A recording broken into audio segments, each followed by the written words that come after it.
Man muss sich auch hier wieder, wie gesagt, klar machen.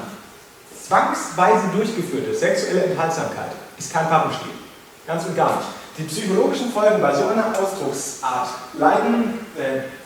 gehen von Depression, Drogensucht, diverse Neurosen, Verhaltensstörungen, Selbstwertstörungen, Tics bis hin zum Suizid.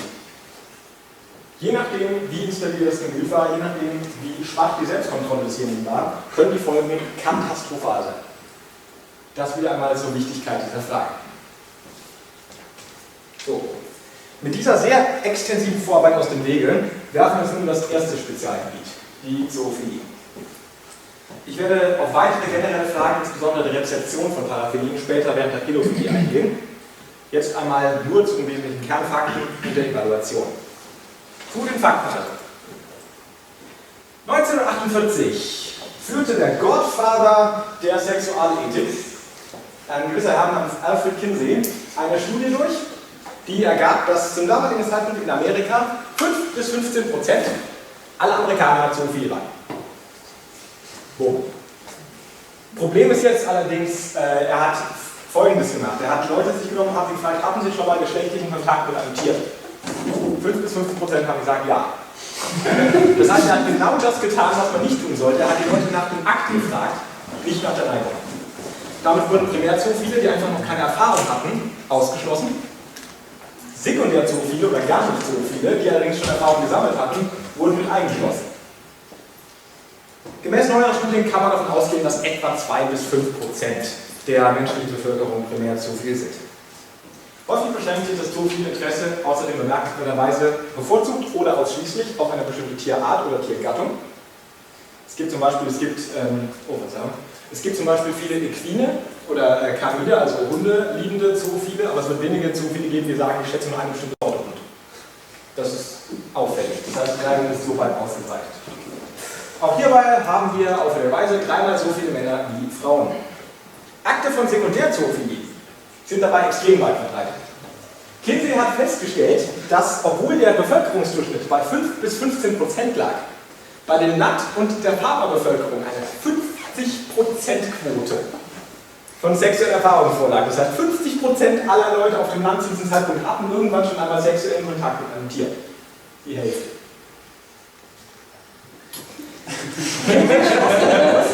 Nicht zu Unrecht, dass man davon ausgehen kann, dass die ansonsten ja noch vergleichsweise geringe Rate an zoophilen Erfahrungen nicht das Resultat von Interesse ist, sondern von Gelegenheit.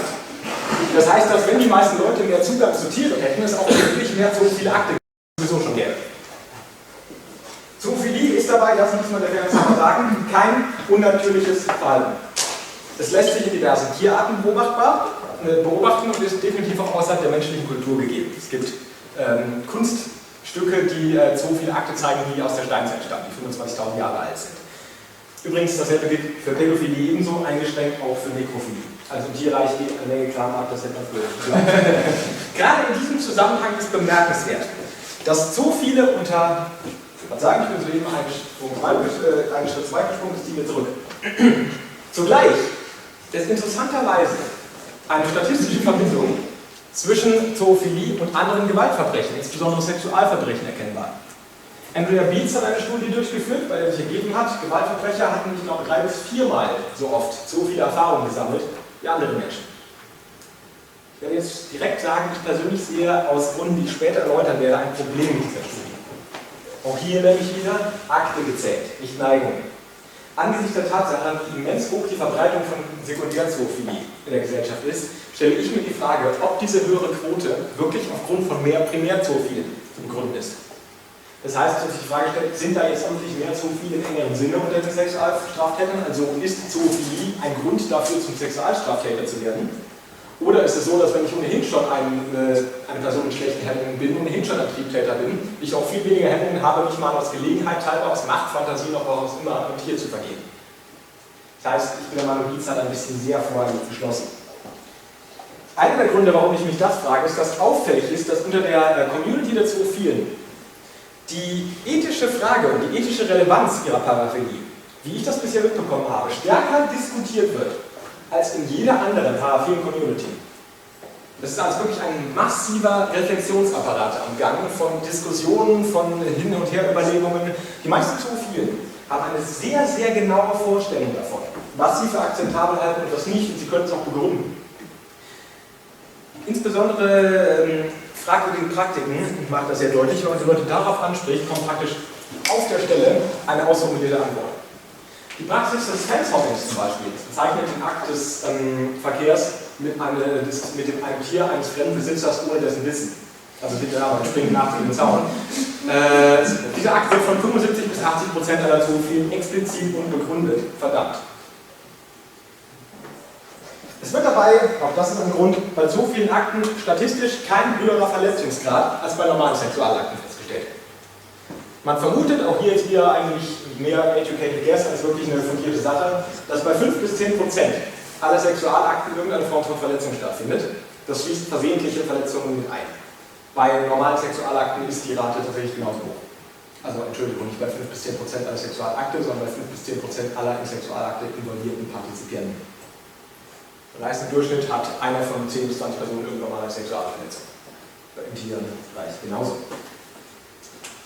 Dabei muss man allerdings einschränken, es ist eine Frage der bezogenen Partnerspezies. Bei kleineren Tieren, bei anatomisch ungeeigneten Tieren, gerade bei penetrativen Akten, ist der Vollzug des Aktes natürlich gefährlich bis tödlich. Gerade bei kleineren Hunden, bei Vögeln, bei Katzen, bei Reptilien, bei derartigen Spezies. Die häufigsten benutzten Spezies sind größere Hunderassen und Pferde. Ich werde in Zukunft, ab jetzt, per se natürlich von anatomisch geeigneten Spezies ausgehen. Dass Zoophilie mit einer Spezies, die dabei unbedingt nicht okay ist, denke ich, stellen wir einfach mal so in den Raum. Vielleicht eine letzte Sache, die etwas ruhig zu beobachten ist. Sowohl Zoophile als auch den schlimmsten Gegner findet man am allerhäufigsten im Tierschutz. 33% aller Zoophilen 33% aller Zoophilen haben angegeben, sich ehrenamtlich oder sogar hauptberuflich bei einer Tierschutzorganisation zu beteiligen. Das heißt, witzigerweise durch die Bank Bonus zu merken, sind es meist Tierschützer, die sich untereinander kabbeln bei diesen Diskussionen. So, es folgt nun also eine ethische Evaluation. Von vornherein können wir aus dem, was wir gerade festgestellt haben, festmachen, die physische Frage wird nicht das maximal bezogene sein. Das kann man statistisch beobachten, psychisch kein Problem, so viele Verletzungen, hier wird nicht.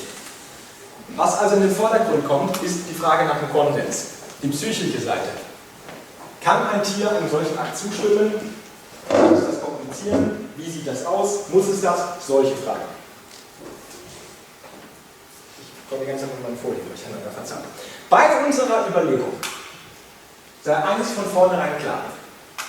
Wir dürfen keine anthropomorphistische Seite an unsere Überlegung setzen. Wir dürfen nicht danach fragen, ist das unnatürlich? Ist das ethisch? Ist das vielleicht degradierend? Das sind anthropomorphe Fragen. Wir stellen uns die eine Frage, leidet das Tier in irgendeiner Form unter diesem Akt? Das ist die, wie gesagt, utilitaristische Perspektive. Kein Leid, keine Falschheit. Mit Bezug auf die Frage nach psychologischem Leid, die Konsensfrage also, hat der amerikanische Soziologe und Naturschützer Piers Bern, vermutlich die einflussreichste Person zurzeit zu diesem Thema, angemerkt, dass Tiere in einem Ungleichgewicht in ihrer Position im Vergleich zu Menschen stehen. Menschen haben Tiere domestiziert, sie unterdrückt, sie trainiert. Tiere sind dazu bezogen, Menschen zu gehorchen. Demnach wäre also ein Koerzionsproblem gegeben, ein Problem der Nötigung. Dasselbe Problem übrigens wird auch als zentrales Argument in der Pädophilie angebracht. Und da würde ich Ihnen durchaus zustimmen. An dieser Stelle allerdings, witzigerweise, hat selbst Piers Bern selbst, der ein entschiedener Gegner der Zoophilie ist, eingeworfen, dass dies kein tragendes Argument sei. Denn er meinte, ein Ungleichgewicht allein reicht nicht aus, um Nötigung zu konstituieren. Nur weil ich mich in einem Ungleichgewicht zu einer Person befinde, die etwas von mir will, heißt nicht, dass ich das nicht auch will. Er hat das Beispiel genannt, wenn ein Lehrer mir als Schüler sagt, möchtest du ein Eis essen gehen, hat der Lehrer zwar eine Machtposition über mich, aber das heißt nicht, dass ich nicht gerne Eis essen gehen würde. Was er stattdessen vorwirft, ist das Problem der Konsenskommunikation und der Konsensgebung.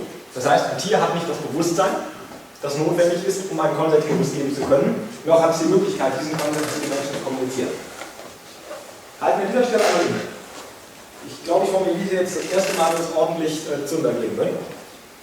Ich formuliere zum ersten Mal eine These, die ordentlich Zunder geben wird. Also müssen wir uns Folgendes klar machen. Angesichts des stark eingeschränkten Bewusstseins, dass die meisten Menschen, zumindest alle an der Diskussion beteiligten öffentlichen Menschen, an dieser Stelle Tiere attestieren würden, stellt sich jetzt per se erst einmal eine Zweischneidigkeit der Frage. Das heißt die Frage, müssen Tiere überhaupt Konsens geben? Man muss sich klar machen, ein Lebewesen, das gar kein Bewusstsein hat, muss natürlich auch keinen Konsens geben. Also ein Sexspielzeug, da will niemand behaupten, das kann keinen Konsens geben, das ist falsch. Es stellt sich also die Frage, wo situieren wir den Bewusstseinsgrad eines Tieres? Sagen wir, das Tier ist entweder so unbewusst, dass es gar keinen Konsens mehr geben muss, es ist so bewusst, dass es schon wieder Konsens geben kann, oder es ist genau in der Mitte, dass es Konsens geben muss, aber keinen Konsens geben kann. Ich würde sagen, dass Tiere als leidensfähige Wesen selbstverständlich den Akt zumindest nicht ablehnen müssen. Das heißt, ihr Wohlbefinden ist ethisch relevant. Ich würde aber auch argumentieren, und zwar im Nachfolgenden, dass sie nicht im menschlichen Sinne Konsens geben müssen. Das heißt, dass wir den Konsensgedanken bei der Anwendung auf Tieren überarbeiten müssen. Und zwar aus folgenden Gründen. Das volle Begreifen fehlt.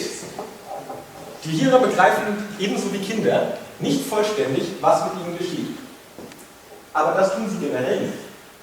Wir haben es hier mit einer mental sexuell erwachsenen Kreatur zu tun. Ihr momentaner mentaler Zustand ist die Summe ihres Potenzials. Was sie jetzt nicht begreift, wird sie nie begreifen. Momentaner Konsens entspricht demnach allgemeinen Konsens. Das ist zum Beispiel schon mal ein ganz entscheidender Unterschied zu Kindern. Weitaus erschwerend hinzukommt, dass das intentionale Bewusstsein, was wie wir sehen, der Knackpunkt in der Pädophilie ist, bei Tieren, gemäß der Theorie von tierischem Bewusstsein zur Zeit, fehlt. Kinder können sich auf einen Akt beziehen. Sie können darüber nachdenken, sie können sich an ihn erinnern, sie können reflektieren, sie können irgendwie auf sich selbst beziehen. Ein Wesen, das wieder intentionales und auch Selbstbewusstsein hat, kann nicht darüber nachdenken, kann sich nicht daran erinnern, zumindest nicht im kognitiven Sinne daran erinnern, und kann nicht auf sich selbst beziehen. Ich würde also, Gegner der Zoophilie an dieser Stelle, erst einmal den Vorwurf des Anthropomorphismus machen.